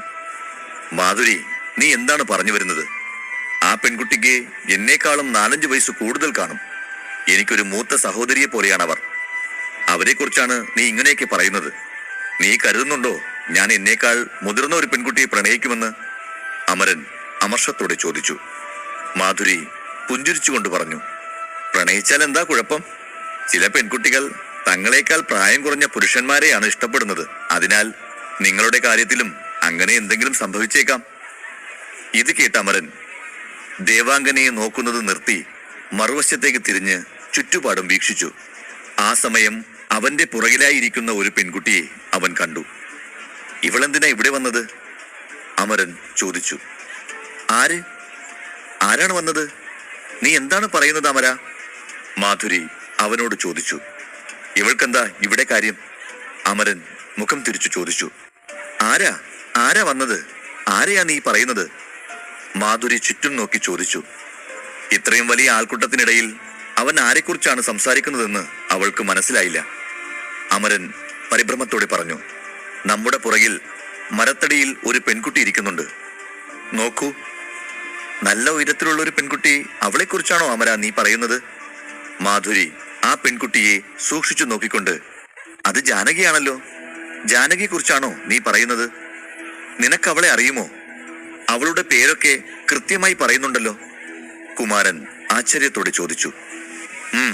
അത് ശരി. എന്തിനാ ആ പെണ്ണിനെ നീ ഇത്ര പേടിക്കുന്നത്? മാധുരി അവന്റെ പരിഭ്രമം കണ്ട് അവനോട് ചോദിച്ചു. എന്തിനാ പേടിക്കുന്നതെന്നോ? അവളുടെ അരക്കെട്ടിനടുത്ത് ഒരു വാൾ വെച്ചിട്ടുണ്ട്. നീ നോക്കൂ, അമരൻ പറഞ്ഞു. മാധുരി അവനെ സന്ദേഹത്തോടെ നോക്കിക്കൊണ്ട് പറഞ്ഞു. എന്താണ് സംഭവമെന്ന് വെച്ചാൽ തെളിച്ചു പറയൂ കുമാര. എനിക്കൊന്നും മനസ്സിലാകുന്നില്ല. അതൊരു വലിയ കഥയാണ്, അവൻ പറഞ്ഞു തുടങ്ങി. എന്താണ് പറയാൻ പോകുന്നതെന്നറിയാൻ മാധുരി കൗതുകത്തോടെ അമരനെ നോക്കി നിന്നു. ഒരു ദിവസം ഞാൻ കുളിക്കാനായി പുഴയിലേക്ക് പോയി. അവിടെ വെച്ചാണ് ഞാൻ ആ പെൺകുട്ടിയെ ആദ്യമായി കണ്ടത്. അവൾ എനിക്ക് മുൻപേ അവിടെ വന്ന് കുളിക്കാൻ ആരംഭിച്ചിരുന്നു. ഞാനിതെങ്ങനെ അറിയാനാണ്? അവൾ എന്നെ കണ്ടപാടെ അവളുടെ വാളുമെടുത്ത് എന്നെ ഓടിക്കാനായി എനിക്ക് നേരെ വീശി. പെട്ടെന്ന് ഒന്നും മനസ്സിലാകാതെ ഞാൻ പേടിച്ചുപോയി. ജീവൻ കയ്യിൽ പിടിച്ചാണ് അന്ന് ഞാൻ അവളുടെ വാളിന് മുമ്പിൽ നിന്നും ഓടി രക്ഷപ്പെട്ടത്. ആ സംഭവം ഇപ്പോൾ ഓർക്കുമ്പോൾ പോലും അടിവയറ്റിൽ ഒരു കാളലാണ്. അവളൊരു പെൺകുട്ടിയല്ല, അവളൊരു ഭ്രാന്തിയാണ്, അമരൻ പുലമ്പി. അത് ശരി. കുളിക്കുമ്പോൾ ആരെങ്കിലും നോക്കിയാൽ ഏത് പെണ്ണിനാണ് ദേഷ്യം വരാത്തത്? അവളായതുകൊണ്ട് വാള് വീശി ഓടിച്ചതേ ഉള്ളൂ. ഞാനായിരുന്നെങ്കിൽ നിന്നെ കൊന്നേനെ. താരകേയ രാജവംശത്തിലെ ഒരു രാജകുമാരൻ ഒരു പെണ്ണിനെ ഭയന്ന് ഓടിപ്പോയല്ലോ എന്ന് ഓർത്ത് ചിരി വരുന്നു. മാധുരി ചിരിച്ചു. അതും പറഞ്ഞ് രണ്ടുപേരും പെട്ടെന്ന് ചിരിക്കാൻ തുടങ്ങി. എത്ര നാളായി നിനക്ക് ഈ പെണ്ണിനെ അറിയാം? അമരൻ ചോദിച്ചു. ഈ പെണ്ണാണ് സൂര്യോദയന്റെ സഹോദരി, അവൾ പറഞ്ഞു. എനിക്കറിയാം. ഇതാണ് ഞാനും അവനും തമ്മിലുള്ള പ്രശ്നത്തിന് കാരണം. സത്യം പറഞ്ഞാൽ എനിക്ക് അവളുമായി ഒരു ബന്ധവുമില്ല. ഞാൻ അറിയാതെ അന്ന് കുളിക്കാൻ പോയതാ, അത്ര തന്നെ, അവൻ പറഞ്ഞു. ദൂരെ ഇരുന്ന ജാനകി രണ്ടുപേരും ചിരിക്കുന്നതും സംസാരിക്കുന്നതും ശ്രദ്ധിച്ച് അവരോട് സംസാരിക്കാൻ അടുത്തേക്ക് വന്നു. അവൾ തന്റെ അടുത്തേക്ക് വരുന്നത് കണ്ട് അമരൻ അല്പം പരിഭ്രമിച്ചു. ഹേ മാധുരി, അവളിപ്പോൾ നമ്മുടെ അടുത്തേക്ക് വരുന്നു, അമരൻ മന്ത്രിച്ചു. അവരുടെ അടുത്ത് വന്ന ജാനകി അമരനെ നോക്കി പറഞ്ഞു. എന്താ രാജകുമാര, അവിടുന്ന് എന്താണിവിടെ? ഇങ്ങോട്ട് വരുമെന്ന് ഞാൻ ഒരിക്കലും കരുതിയിരുന്നില്ല. അങ്ങയുടെ ശക്തി തിരിച്ചു വന്നിരിക്കുന്നു എന്ന് കേട്ടു. ഏറെ സന്തോഷമുണ്ടാക്കുന്ന വാർത്തയാണത്. പക്ഷേ അമരൻ അവളോട് സംസാരിക്കാൻ ഇഷ്ടമില്ലാത്ത പോലെ മുഖം തിരിച്ചു. തിരിഞ്ഞു നോക്കാതെ പറഞ്ഞു. അതെ, എന്റെ ശക്തി തിരിച്ചു കിട്ടി. അതിലെന്താ കുഴപ്പം? അവൻ പറഞ്ഞു. അവന്റെ ഉദാസീനമായ പ്രതികരണം ജാനകിയെ ദേഷ്യം പിടിപ്പിച്ചു. പക്ഷേ അവൾ ദേഷ്യം നിയന്ത്രിച്ചു പറഞ്ഞു. നിന്റെ അഹങ്കാരം ഇനിയും നിന്നെ വിട്ടുപോയിട്ടില്ല അല്ലേ അമര? ആളുകളോട് എങ്ങനെ പെരുമാറണം, എങ്ങനെ സംസാരിക്കണം എന്നൊക്കെ ഇനി എന്നാണ് പഠിക്കുക, അവൾ പറഞ്ഞു. നിന്റെ സഹോദരനും നിനക്കും എന്ത് മാറ്റമാണുള്ളത്? അപ്പോഴും ഇപ്പോഴും നീ പിശാചിനെ പോലെയല്ലേ പെരുമാറുന്നത്? ഗൗരവത്തിൽ അവളെ നോക്കി അമരൻ പറഞ്ഞു. അവൻ പറഞ്ഞത് കേട്ട് ജാനകി തന്റെ വാളിൽ കൈവച്ചുകൊണ്ട് ദേഷ്യത്തോട് ചോദിച്ചു. ആരെ നോക്കിയാ നീ പിശാചെന്ന് പറയുന്നത്? നിനക്ക് എന്നോട് യുദ്ധം ചെയ്യണോ? ധൈര്യമുണ്ടോ നിനക്ക് എന്നോട് കോർക്കാൻ? അപ്പോഴാണ് അമരനും മാധുരിയും അവളുടെ വസ്ത്രത്തിൽ പതിഞ്ഞ 3 സ്വർണ്ണ നക്ഷത്രങ്ങൾ ശ്രദ്ധിച്ചത്. വിദേശത്ത് പരിശീലനത്തിന് ജാനകി പോയി പ്രത്യേക യോഗ്യത നേടിയിട്ടുണ്ടെന്ന് അവർക്ക് മനസ്സിലായി. ജാനകി അമരന്റെ കണ്ണുകൾ തന്റെ വസ്ത്രത്തിൽ വീഴുന്നത് കണ്ട് ദേഷ്യത്തോടെ അവനോട് ചോദിച്ചു. ഏയ്, നിങ്ങൾ മുമ്പ് പെൺകുട്ടികളെ കണ്ടിട്ടില്ലേ? ഒരു പുഞ്ചിരിയോടെ അമരൻ അവൾക്ക് മറുപടി നൽകി. ഈ നക്ഷത്രങ്ങൾ മറ്റുള്ളവർ കാണാൻ വേണ്ടിയല്ലേ നീ നിന്റെ വസ്ത്രത്തിൽ പതിപ്പിച്ചു വെച്ചത്? അതാണ് ഞാൻ നോക്കിയത്. പിന്നെ എന്തിനാണ് നീ ഇങ്ങനെ ദേഷ്യപ്പെടുന്നത്? ഇനി ഇതാരും കാണരുത് എന്നായിരുന്നെങ്കിൽ നിനക്കിത് മറച്ചു വെച്ചുകൂടായിരുന്നോ? അമരൻ ചോദിച്ചു. ഇത് കേട്ട് ജാനകി ദേഷ്യത്തോടെ പറഞ്ഞു. നിനക്ക് കാണാൻ വേണ്ടിയല്ല ഞാൻ ഈ സാധനങ്ങളെല്ലാം വസ്ത്രത്തിൽ പതിപ്പിച്ചത്. അതും പറഞ്ഞുകൊണ്ട് അവൾ അരയിൽ തൂങ്ങിക്കിടന്ന വാളെടുത്തു. അവൾ അത് അമരന്റെ മുഖത്തേക്ക് അടുപ്പിച്ചുകൊണ്ട് പറഞ്ഞു. നീ എന്ത് ചെയ്താലും ഞാൻ വെറുതെ ഇരിക്കുമെന്ന് കരുതരുത്, വല്ലാത്ത ദേഷ്യത്തോടെ അവൾ പറഞ്ഞു. എന്നാൽ 3 തവണ അപരാജിത എന്ന പട്ടം നേടിയ അവളെ അമരൻ ഒട്ടും ഭയപ്പെട്ടില്ല. പകരം അവൻ കൈവീശി അവളുമായി യുദ്ധത്തിനൊരുങ്ങി. അവർ യുദ്ധത്തിനൊരുങ്ങുകയാണെന്ന് മനസ്സിലാക്കിയ മാധുരി അവരെ തടഞ്ഞു. അമര, നിങ്ങൾ എന്താ കൊച്ചു കുട്ടികളെ പോലെ പെരുമാറുന്നത്? നോക്കൂ, മഹാരാജാവ് ഇവിടെ ഇരിക്കുന്നുണ്ട്, സംയമനം പാലിക്കൂ. മാധുരി അത് പറഞ്ഞയുടനെ രണ്ടുപേരും വേദിയിലേക്ക് തിരിഞ്ഞു നോക്കി. രാജാവ് അരുണേന്ദ്രൻ ഉണ്ടായിരുന്നു വേദിയിൽ. ഇന്ന് നിന്റെ സമയം കൊള്ളാം, അതാണ് നീ രക്ഷപ്പെട്ടത്. ഓരോ തവണയും സമാനമായ വിധി നിന്നെ രക്ഷിക്കില്ല, സൂക്ഷിച്ചുകൊള്ളൂ, ജാനകി മുന്നറിയിപ്പ് നൽകി. അമരൻ മുഷ്ടി ചുരുട്ടി ദേഷ്യം നിയന്ത്രിച്ച് വേദിയിലിരിക്കുന്നവരെ നോക്കാൻ തുടങ്ങി. ജാനകി വീണ്ടും വാൾ പൊതിഞ്ഞു. ശേഷം അവൾ മാധുരിയോട് പറഞ്ഞു. മാധുരി, നീ താരകീയ വംശത്തിന്റെ വിശ്വാസ നക്ഷത്രമാണ്, അതെനിക്ക് നന്നായി അറിയാം. അതുകൊണ്ട് പറയുകയാണ്, ഈ കുമാരനോടുള്ള ചങ്ങാത്തം കുറയ്ക്കുന്നതാണ് നല്ലത്. ഇനിയിപ്പോൾ ഇയാൾക്കൊപ്പം നടന്ന് നിന്റെ ശക്തി കൂടി ക്ഷയിച്ചു പോകാതെ നോക്കിക്കൊള്ളൂ. താങ്കളുടെ ഉപദേശത്തിന് വളരെ നന്ദി. പക്ഷേ നിങ്ങൾ പറയുന്നതെല്ലാം എനിക്ക് അനുസരിക്കാൻ കഴിയില്ല. കാരണം എനിക്കറിയാവുന്ന അമരേന്ദ്രകുമാരൻ വളരെ വളരെ നല്ലവനാണ്. ഇത് ഇവിടെയുള്ള ചിലർക്ക് മനസ്സിലാകണമെന്നില്ല. എനിക്ക് കഴിയും. അവളുടെ സംസാരം കേട്ട് ജാനകിയുടെ മുഖം വിളറി. ഇവനാണോ നല്ലവൻ? ഈ പാഞ്ചാല നഗരത്തിലുള്ളതുവരെ നിനക്ക് ഞാൻ പറയുന്നതൊന്നും മനസ്സിലാവില്ല. ഈ നഗരത്തിൽ നിന്ന് പുറത്തു വന്ന് നോക്കൂ, അപ്പോൾ അറിയാം ഈ ലോകത്ത് നല്ലവരായ കുറെ പേരുണ്ടെന്ന്. ഇനിയും ഒരുപാട് ശക്തരായ ആളുകളുണ്ടെന്ന് നിങ്ങൾക്ക് മനസ്സിലാകും. അവൾ പറയുന്നതിന് ഇടയിൽ കയറി അവളുടെ വാക്കുകളെ മാധുരി തടഞ്ഞുകൊണ്ട് പറഞ്ഞു. എന്താ ജാനകി നീ പറയുന്നത്? എവിടെ പോയാലും ഞാൻ തന്നെയാണ്. നിന്റെ ചിന്ത എന്റേതിൽ നിന്നും വ്യത്യസ്തമാണ്. ഞാൻ ഒരാളുടെ കഴിവുകൾ മാത്രം നോക്കി ഒരാളെ വിലയിരുത്തുന്ന പെണ്ണല്ല. നമ്മൾ തമ്മിൽ ഒത്തുപോകില്ല. ദയവായി പ്രശ്നങ്ങൾ സങ്കീർണമാക്കാതെ ഇവിടെ നിന്ന് പോയാലും. അത് കേട്ടതും ജാനകിക്ക് ദേഷ്യം വന്നു. രണ്ടുപേരോടും സംസാരിച്ചിട്ട് ഒരു പ്രയോജനവുമില്ല എന്ന് മനസ്സിലാക്കിയ ജാനകി ദേഷ്യത്തോടെ ഇരുവരെയും നോക്കി അവിടെ നിന്ന് പോയി. അവൾ പോയതും അമരൻ ആശ്വാസത്തോടെ ദീർഘനിശ്വാസം വിട്ടു. ഛീ, ഇവളൊക്കെ ഒരു പെണ്ണാണോ? അമരൻ പിറുപിറുത്തുകൊണ്ട് ശകാരിച്ചു. അവന്റെ കുശുകുശപ്പ് കേട്ട് മാധുരി ഉറക്കെ ചിരിച്ചുകൊണ്ട് അമരനെ നോക്കി പറഞ്ഞു, സത്യം പറയൂ കുമാര, നീയും ആ പെൺകുട്ടിയും തമ്മിലുള്ള പ്രശ്നം എന്താണ്? അത് ഞാൻ നേരത്തെ പറഞ്ഞതാണ്. താല്പര്യമില്ലാത്ത പോലെ അമരൻ പറഞ്ഞു. അതുകൊണ്ട് മാത്രം അവൾക്ക് നിന്നോട് ഇത്ര ദേഷ്യം തോന്നില്ല. മറ്റെന്തോ കാരണമുണ്ട്. നിങ്ങൾക്കിടയിൽ വേറെ എന്തൊക്കെയോ നടന്ന പോലെ തോന്നുന്നു. നീ എന്തൊക്കെയോ മറച്ചു വെക്കുന്നു.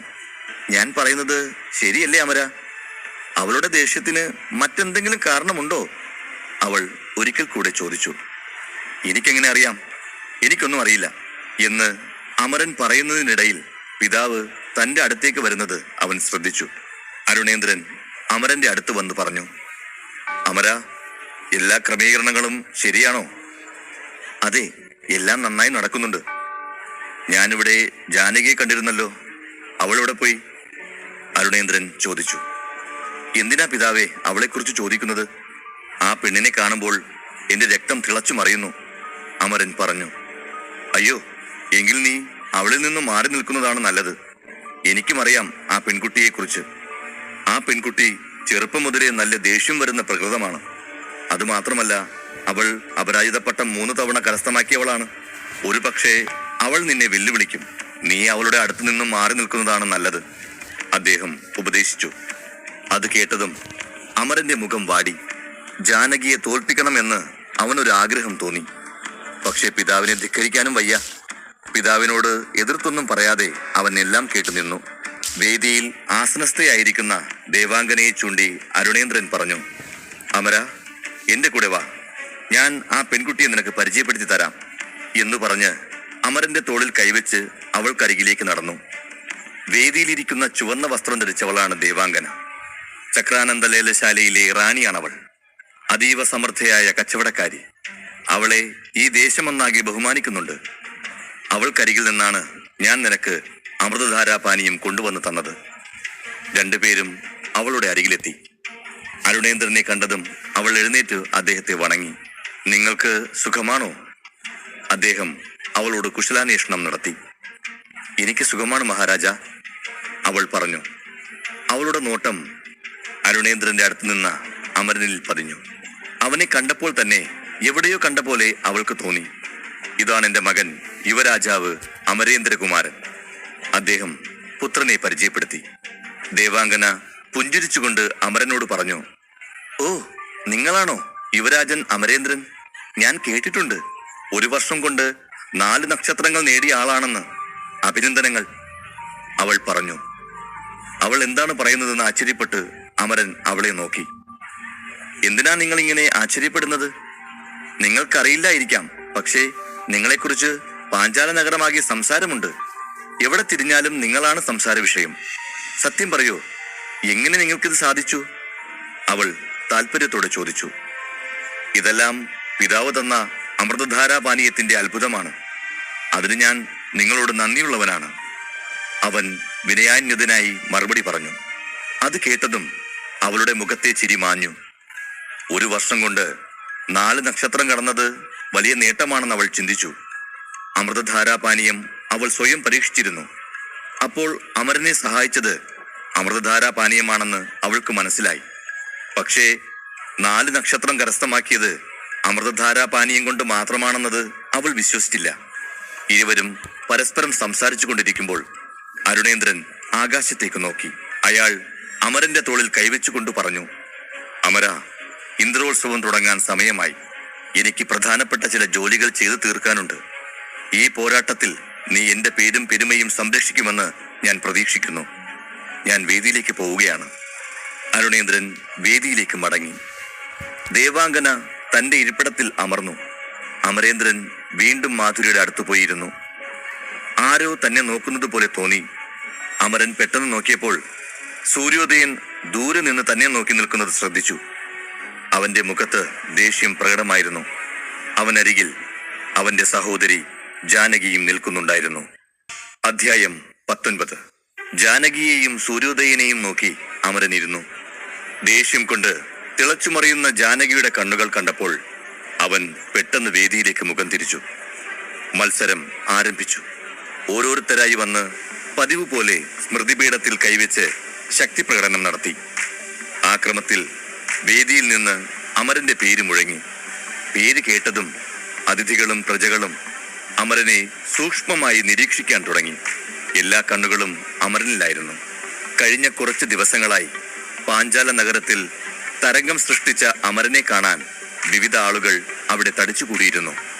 അവനെക്കുറിച്ചുള്ള വാർത്തകൾ സത്യമാണോ അതോ വെറും കിംവദന്തിയാണോ എന്നറിയാനുള്ള ആകാംക്ഷയായിരുന്നു ആളുകളിൽ. ഭടൻ തന്റെ പേര് വിളിച്ചതും അമരൻ കണ്ണുകൾ അടച്ച് ഒരു ദീർഘനിശ്വാസം എടുത്തു. പിന്നെ കണ്ണു തുറന്നപ്പോൾ അവന് മനസ്സിലായി എല്ലാവരും തന്നെ നോക്കുന്നുണ്ടെന്ന്. മോതിരത്തിനുള്ളിൽ നിന്ന് വരുണമിത്രന്റെ ശബ്ദം മുഴങ്ങി. പോയി വിജയിച്ചു വരൂ കുമാര, ഈ ദിനം നിന്റേതാണ്. വരുണമിത്രന്റെ വാക്കുകൾ അമരനിൽ ആത്മവിശ്വാസം നിറച്ചു. അവൻ എഴുന്നേറ്റ് വേദിയിലേക്ക് നടന്നു. താരകേയ വംശത്തിലെ ഒരു മുതിർന്ന അംഗത്തിന്റെ നേതൃത്വത്തിലാണ് ഇന്ദ്രോത്സവ ചടങ്ങ് നടത്തുന്നത്. അദ്ദേഹം അമരനെ പിന്തുണച്ചില്ലെങ്കിലും അമരന്റെ പരീക്ഷണ മത്സരം അവസാനിച്ചതിന് ശേഷം അദ്ദേഹം അമരനിൽ നിന്ന് കൂടുതൽ പ്രതീക്ഷിക്കാൻ തുടങ്ങി. അമരൻ വൃദ്ധന്റെ അടുത്തേക്ക് വന്നു. അദ്ദേഹം തന്റെ വടികൊണ്ട് അമരന്റെ ഇരു തോളിലും മാറി മാറി സ്പർശിച്ചു. ഏതൊക്കെയോ മന്ത്രങ്ങൾ ഉരുവിട്ട് അമരന്റെ തലയിൽ കൈകൾ വെച്ചു. അമരൻ കണ്ണുകൾ അടച്ചു. തലയിൽ നിന്ന് കൈയെടുത്ത ശേഷം വൃദ്ധൻ ആശ്വാസത്തോടെ നെടുവീർപ്പിട്ടു. വൃദ്ധൻ തന്റെ അടുത്തിരുന്ന ആളോട് പതിഞ്ഞ സ്വരത്തിൽ പറഞ്ഞു, ഇനി പരീക്ഷിക്കാൻ സമയമായി. അതിനുശേഷം അമരനെ സ്മൃതിപീഠത്തിനടുത്തേക്ക് ചെല്ലാൻ ആംഗ്യം കാട്ടി. അമരൻ തൂണിനടുത്ത് ചെന്ന് അവിടെ നിന്നു. ഇന്ദ്രോത്സവ മത്സരം പരീക്ഷണ മത്സരത്തേക്കാൾ സുഗമമായി നടക്കുന്നുണ്ടായിരുന്നു. കാരണം താരകേയ കൊട്ടാരത്തിന്റെ മൈതാനത്ത് മഹാശക്തി പദവിയിലുള്ള മുതിർന്നവർ ഒരുമിച്ച് നടത്തുന്നതാണ് ഈ മത്സരം. വിശിഷ്ടാതിഥികളായും വിധികർത്താക്കളായും മഹാശക്തി പദവിയിലുള്ള എല്ലാ പ്രമുഖരും വേദിയിലിരുന്നു. വൃദ്ധൻ വിളിച്ചയുടൻ എല്ലാവരും വേദിയിലേക്ക് നോക്കാൻ തുടങ്ങി. അവിടെ ഇരുന്നവരെല്ലാം അമരനെ സൂക്ഷിച്ചു നോക്കി. ജനക്കൂട്ടം പലതും പറഞ്ഞു, അവൻ തീർച്ചയായും ഈ മത്സരത്തിൽ പരാജയപ്പെടും. കഴിഞ്ഞ തവണ അവൻ എങ്ങനെയോ 7 നക്ഷത്രങ്ങൾ നേടി. പക്ഷേ ഇത്തവണ അവനത് ചെയ്യാൻ കഴിയില്ല. കാരണം അവന്റെ പിതാവിനിപ്പോൾ മത്സരം നടത്താൻ പോലും താല്പര്യമില്ല. ഓ, അവൻ കഴിഞ്ഞ തവണ എന്താണ് ചെയ്തതെന്ന് ഞാൻ അന്വേഷിക്കാൻ പോകുന്നു. കള്ളത്തരം എന്തോ ചെയ്തിട്ടുണ്ട്. തീർച്ചയായും അവൻ ഒരിക്കലും ജയിക്കില്ല. 1 വർഷം കൊണ്ട് 4 നക്ഷത്രങ്ങൾ മറികടക്കാൻ കഴിയില്ല. ആളുകളെല്ലാം പലതരത്തിൽ വിമർശിച്ചു.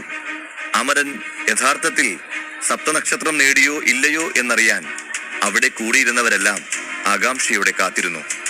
വർഷങ്ങൾക്ക് മുമ്പ് അപരാജിത പട്ടം നേടിയ ഒരാൾ കഴിഞ്ഞ മഹാചക്ര പരീക്ഷയിൽ വെറും 3 നക്ഷത്രങ്ങൾ നേടുമെന്ന് ആരും പ്രതീക്ഷിച്ചിരുന്നില്ല. അതുപോലെ കഴിഞ്ഞ വർഷം 3 നക്ഷത്രം മാത്രം നേടിയ ഒരാൾക്ക് കഴിഞ്ഞ മാസം നടന്ന പരീക്ഷണത്തിൽ 7 നക്ഷത്രം ലഭിക്കുമെന്നും ആരും പ്രതീക്ഷിച്ചിരുന്നില്ല. ഇപ്പോൾ വേദിയിൽ നിൽക്കുന്ന അമരന്റെ ഫലം ആർക്കും പ്രവചിക്കാൻ കഴിഞ്ഞില്ല. ഇടയ്ക്കിടെ മാറുന്ന അവന്റെ ശക്തിയെക്കുറിച്ച് അറിയാൻ എല്ലാവരും ആകാംക്ഷയോടെ കാത്തിരിക്കുകയായിരുന്നു. മൈതാനത്ത് തടിച്ചുകൂടിയ ആളുകളെ ശ്രദ്ധിക്കാതെ അമരൻ വിനയപൂർവ്വം സ്മൃതിപീഠത്തിന് സമീപം നിൽക്കുകയായിരുന്നു. സ്മൃതി മഹാപീഠം വളരെ പഴക്കമുള്ളതാണെന്ന് പലരും സംശയിച്ചു. അവരുടെ സംശയം തീർക്കാൻ മഹായോഗികളായ മുതിർന്നവർ അടുത്തേക്ക് വന്നു. അത് പരിശോധിച്ച് അത് ശരിയായി പ്രവർത്തിക്കുന്നുവെന്ന് തെളിയിക്കാൻ ശ്രമിച്ചു. അങ്ങനെ അവർ സ്തംഭത്തിനരികിൽ വന്ന് അതിൽ കൈകൾ വെച്ച് ഫലമറിയാൻ ശ്രമിച്ചു. പരീക്ഷണ മത്സരത്തിൽ തന്റെ മകന് സപ്തനക്ഷത്ര ശക്തി ലഭിക്കാൻ അരുണേന്ദ്ര മഹാരാജാവ് എന്തെങ്കിലും ഗൂഢാലോചന നടത്തിയിട്ടുണ്ടാകാമെന്നും പലരും സംശയിച്ചു. ആ സംശയം തീർക്കാൻ അവർക്കും സ്മൃതിപീഠം പരിശോധിക്കണം. പരീക്ഷണം വിജയിച്ചതിന് ശേഷം സ്മൃതിപീഠത്തിന്റെ പ്രവർത്തനത്തിൽ പ്രശ്നങ്ങൾ ഒന്നുമില്ലെന്ന് മനസ്സിലാക്കിയ ശേഷം അമരൻ തൂണിൽ കൈവച്ചു. അവൻ കണ്ണുകൾ അടച്ചു. ജാനകി ഉൾപ്പെടെ എല്ലാവരും അവന്റെ വിധി അറിയാൻ ആകാംക്ഷയോടെ കാത്തിരിക്കുകയായിരുന്നു. അവിടെ കൂടിയിരുന്ന എല്ലാവരുടെയും കണ്ണുകൾ ആ തൂണിൽ തന്നെയായിരുന്നു. കണ്ണിമ ചിമ്മാതെ ഏവരും നോക്കി നിന്നു. ജാനകിക്ക് ശാന്തത പാലിക്കാനായില്ല. അവൾ തിരിഞ്ഞു സഹോദരനോട് ചോദിച്ചു, 7 നക്ഷത്രം കിട്ടിയോ? അതെ, അവന് സപ്തനക്ഷത്ര ശക്തി കിട്ടിയതാണ്. അത് സത്യമാണ്. ഞാനും അന്ന് രാജ്യാങ്കണത്തിൽ ഉണ്ടായിരുന്നു. ഞാനും കണ്ടു. പക്ഷേ എനിക്കതിൽ വിശ്വാസമില്ല. കാരണം അവൻ അതെങ്ങനെ സാധിക്കാനാണ്? എന്തോ ചതി നടന്നിട്ടുണ്ട്. അല്ലെങ്കിൽ ഒരാൾക്ക് എങ്ങനെ ഒരു വർഷം കൊണ്ട് 4 നക്ഷത്രങ്ങൾ നേടാനാകും? സൂര്യോദയന്റെ മറുപടി കേട്ട് ജാനകി മനസ്സിൽ വിചാരിച്ചു, കഴിഞ്ഞ മത്സരത്തിൽ എത്ര നക്ഷത്രങ്ങൾ നേടിയാലും എനിക്ക് പ്രശ്നമില്ല. നിന്റെ വിജയം എന്റെ സ്വന്തം കണ്ണുകൊണ്ട് കാണുന്നതുവരെ ഞാൻ വിശ്വസിക്കില്ല. കഴിഞ്ഞ തവണ അമരൻ എന്തോ കൺകെട്ട് വിദ്യ ചെയ്ത് ഏവരെയും ചതിച്ചെങ്കിലും വലിയ യോഗശക്തിയുള്ള മുതിർന്നവർ പരിശോധിച്ച ഈ സ്മൃതിപീഠത്തിൽ നിന്ന് ഇത്തവണ ഒരിക്കലും രക്ഷപ്പെടാൻ കഴിയില്ലെന്ന് ജാനകി ഉൾപ്പെടെയുള്ള എല്ലാവരും കരുതി. അമരന്റെ കരം തൊട്ട നിമിഷങ്ങൾക്കകം ആ തൂൺ നക്ഷത്രങ്ങൾ കൊണ്ട് തിളങ്ങി. തൂണിൽ തിളങ്ങുന്ന നക്ഷത്രങ്ങളുടെ എണ്ണം കണ്ട് ആരും ഒന്നും മിണ്ടാതെയായി. സ്മൃതിപീഠത്തിൽ 8 നക്ഷത്രങ്ങൾ സ്വർണം പോലെ തിളങ്ങി. ഇത് കണ്ട് മൈതാനത്തിൽ കൂടിയിരുന്നവരെല്ലാം പെട്ടെന്ന് നിശബ്ദരായി. എല്ലാവരും അമ്പരന്ന് നിന്നു. കുറച്ചു നേരം മുൻപ് രാജ്യാങ്കണത്തിൽ അവിടെയും ഇവിടെയും കേട്ട മുഴക്കങ്ങൾ പോലും ഇപ്പോൾ ഉണ്ടായില്ല. സദസ്സിലാകെ നിശബ്ദത. എല്ലാവരുടെയും കണ്ണുകളും നക്ഷത്രങ്ങളിൽ പതിഞ്ഞു. ഒരു വർഷം കൊണ്ട് അമരൻ 4 നക്ഷത്രം കടന്നത് വിശ്വസിക്കാനാകാത്ത ആളുകൾക്ക് അവൻ 5 നക്ഷത്രങ്ങൾ കടന്നത് ദഹിച്ചില്ല. ആളുകളെല്ലാം പരസ്പരം കുശുകുശിക്കാൻ തുടങ്ങി. ഈ അമരൻ എല്ലാവരെയും വീണ്ടും അമ്പരപ്പിച്ചു. ഇതെങ്ങനെ സാധിച്ചു? ഒരു വർഷം കൊണ്ട് 4-5 നക്ഷത്രങ്ങൾ താണ്ടി കുമാരൻ. എല്ലാവരും ചുറ്റും കൂടിയവരോട് പലതരത്തിൽ സംസാരിച്ചു കൊണ്ടിരുന്നു.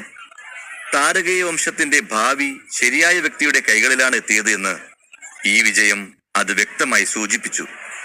അപ്പോൾ അതിഥിവേദിയിലിരുന്ന ഒരു വൃദ്ധൻ പറഞ്ഞു, ഇതേ വേഗത്തിൽ പോയാൽ 10 വർഷത്തിനുള്ളിൽ അവൻ ശക്തി ചക്രവർത്തിയാകും. അപരാജിതൻ പട്ടത്തെക്കുറിച്ച് എനിക്കറിയാം. മഹായോഗ ശക്തിയും എനിക്കറിയാം. അതെന്താ ഈ ശക്തി ചക്രവർത്തി? അടുത്തിരുന്ന ആൾ ചോദിച്ചു. ശക്തി ചക്രവർത്തി അതിശക്തനാണ്. അത് 1000 അപരാജിതരുടെ ശക്തിക്ക് തുല്യമാണ്. ശക്തി ചക്രവർത്തി ആയാൽ 10,000 പേരെ പരാജയപ്പെടുത്താനുള്ള ശക്തി അവനുണ്ടാവും. എന്ന് മാത്രമല്ല, ഒരു വിശ്വാസമുണ്ട്. ഒരു ശക്തി ചക്രവർത്തി ആയാൽ അത് അയാളുടെ രാജവംശത്തിന് വലിയ ബഹുമതിയാണ്.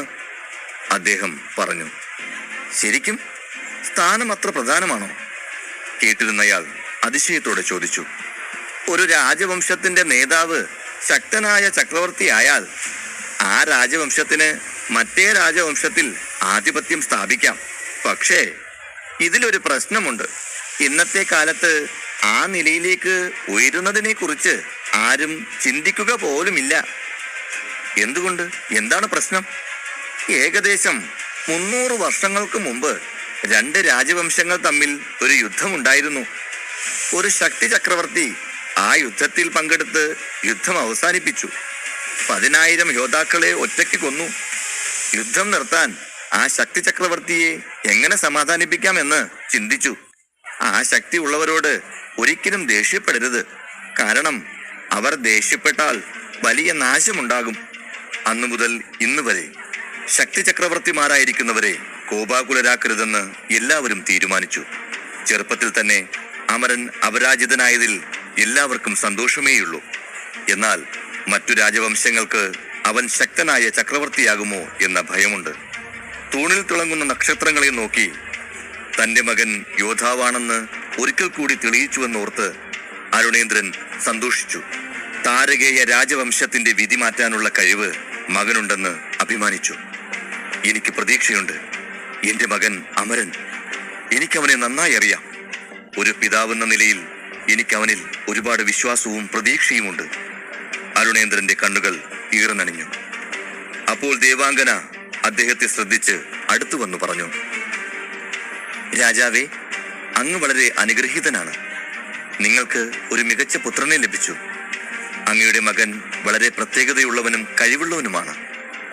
അവൻ സമർത്ഥനാകുമെന്ന് എനിക്ക് ഉറപ്പിച്ചു പറയാൻ കഴിയും. ഭാവിയിൽ ഏറെ നല്ല കാര്യങ്ങൾ അയാൾ ചെയ്യും. മറ്റാരിലും ദർശിക്കാത്ത പ്രത്യേകമായ ഏതോ ഒരു ചൈതന്യം അവനിലുണ്ട്. അവൾ അമരനെ പ്രശംസിച്ചു. അവളുടെ അഭിനന്ദനം കേട്ടപ്പോൾ അരുണേന്ദ്രനും വളരെ സന്തോഷിച്ചു. അതെ, നീ പറഞ്ഞത് ശരിയാണ്. ഞാനിപ്പോഴും അവനെക്കുറിച്ചാണ് ചിന്തിക്കുന്നത്. അവൻ ആളുകളെ പലപ്പോഴും അത്ഭുതപ്പെടുത്തും. ദേവാംഗന സന്തോഷത്തിൽ പുഞ്ചിരിച്ചു. അമരന്റെ ശക്തികൾ അതേപടി നിലനിൽക്കുമോ അതോ വീണ്ടും നഷ്ടപ്പെടുമോ എന്നൊന്നും അവൾക്കറിയില്ല.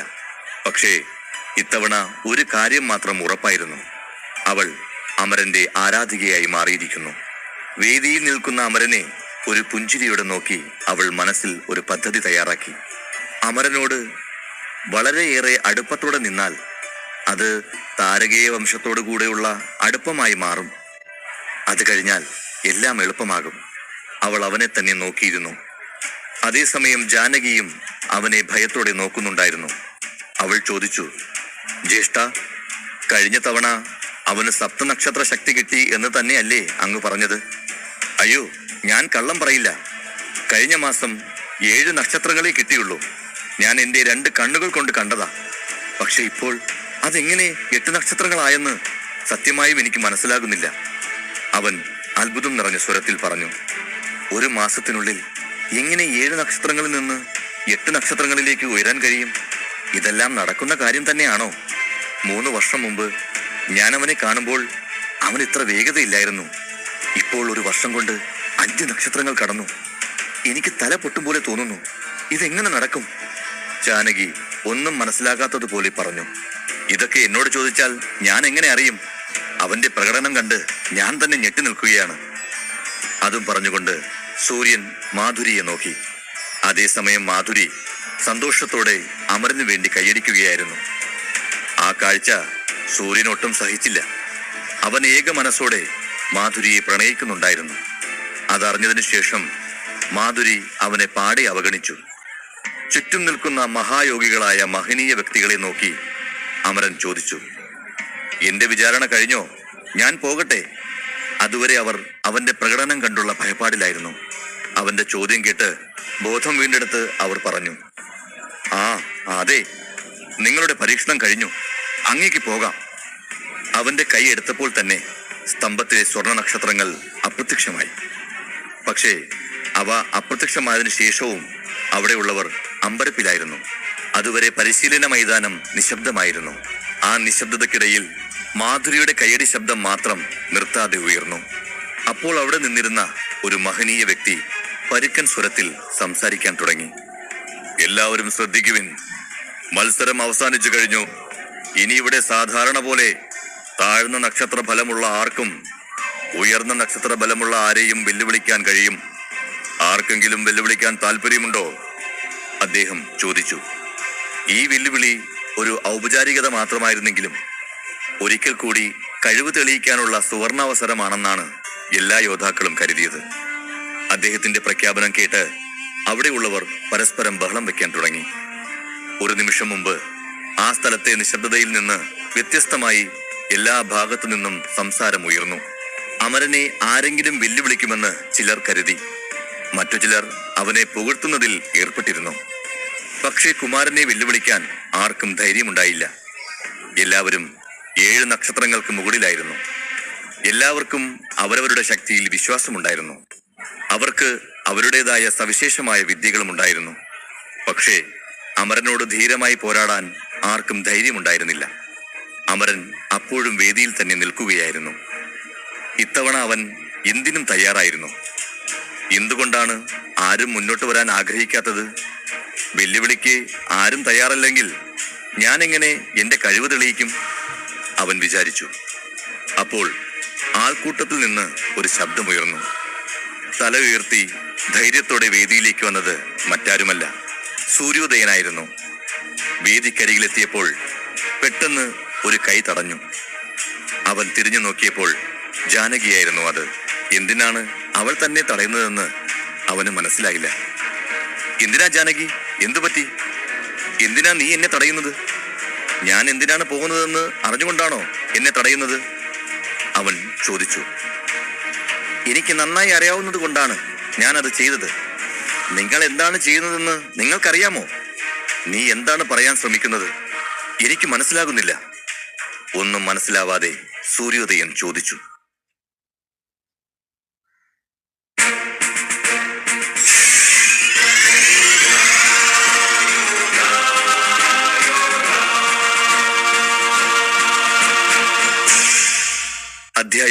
20. അമരൻ ഇപ്പോൾ 8 നക്ഷത്രങ്ങളുടെ ശക്തിയുണ്ട്. ജ്യേഷ്ഠ, നിങ്ങൾ എടുത്തു ചാടരുത്. ഇപ്പോഴത്തെ അവസ്ഥയിൽ അവനെ എളുപ്പം പരാജയപ്പെടുത്താൻ അങ്ങേക്ക് സാധിക്കില്ല. നിലവിലെ സാഹചര്യത്തിൽ നിങ്ങൾ അവനെ വെല്ലുവിളിച്ചാൽ നിങ്ങൾ തീർച്ചയായും എല്ലാവരുടെയും മുന്നിൽ പരാജിതനായി പോവും. അങ്ങനെ സംഭവിച്ചാൽ അതിന്റെ ഭവിഷ്യത്ത് നിങ്ങൾ എപ്പോഴെങ്കിലും ചിന്തിച്ചിട്ടുണ്ടോ? നമ്മുടെ കുടുംബത്തിന്റെ അഭിമാനം കളഞ്ഞു കുളിക്കണോ? അവനെ വെല്ലുവിളിക്കണം എന്ന ആഗ്രഹത്തെ ദയവായി വിട്ടുകളയൂ. അതാണ് നിങ്ങൾക്കും നമ്മുടെ കുടുംബത്തിനും നല്ലത്. അവൾ പറഞ്ഞത് കേട്ട് സൂര്യോദയൻ ഒരു നിമിഷം ചിന്തിച്ചു നിന്നു. അവന്റെ കണ്ണുകൾ മാധുരിയുടെ നേരെ തിരിഞ്ഞു. അവൾ അമരനെ സ്നേഹത്തോടെ നോക്കി നിൽക്കുന്നുണ്ടായിരുന്നു. അത് സൂര്യോദയന് ഒട്ടും സഹിച്ചിരുന്നില്ല. അവൾ തന്നെ ഒന്ന് നോക്കാൻ അവൻ ഒരുപാട് കൊതിച്ചു. പല്ലുറുമിക്കൊണ്ട് അവൻ ജാനകിയുടെ കൈ തട്ടിമാറ്റി ദേഷ്യത്തോടെ അവളോട് പറഞ്ഞു, എന്തിനാ എന്നെ തടയുന്നത്? എനിക്ക് 8 നക്ഷത്രങ്ങൾ കിട്ടിയിട്ട് 1 വർഷമായി. എന്റെ ശക്തി ഈ സമയം കൂടിയിട്ടുണ്ടാവും. അവന് 8 നക്ഷത്രങ്ങൾ ഇപ്പോൾ കിട്ടിയതേ ഉള്ളൂ. എനിക്ക് തീർച്ചയായും അവനെ ജയിക്കാൻ കഴിയും. സൂര്യന്റെ നിർബന്ധ ബുദ്ധിക്ക് മുൻപിൽ ജാനകി കീഴടങ്ങി. അവന്റെ ദേഷ്യത്തിന് കാരണം അമരനോടുള്ള അസൂയയാണെന്ന് ജാനകിക്ക് നന്നായി അറിയാം.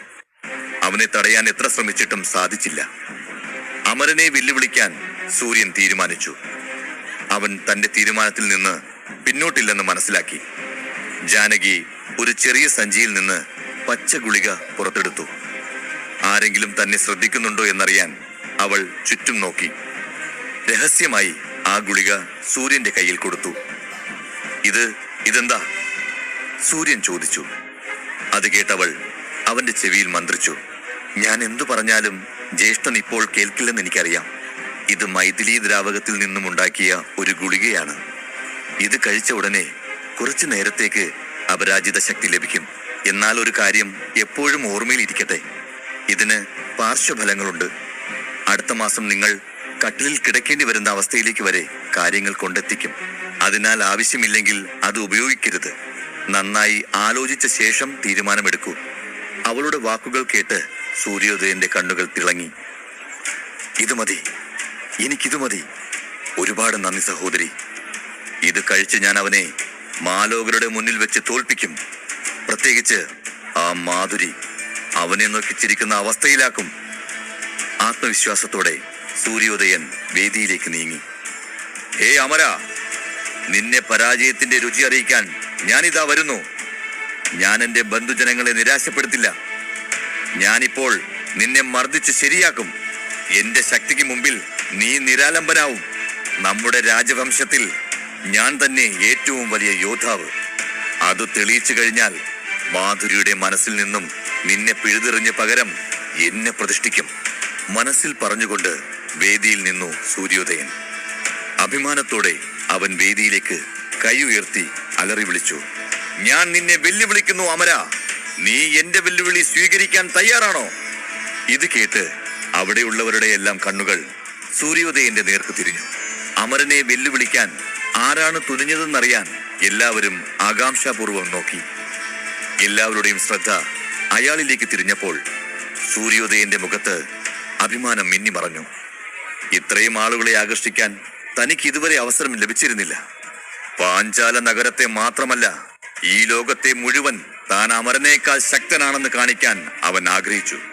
പക്ഷേ സൂര്യോദയനെ കണ്ടപ്പോൾ വേദിയിലിരിക്കുന്ന മഹായോഗിയുടെ നെറ്റിയിൽ ഒരു ചുളിവ് പ്രത്യക്ഷപ്പെട്ടു. മുഖത്ത് നേരിയ അനിഷ്ടം പ്രകടമായി.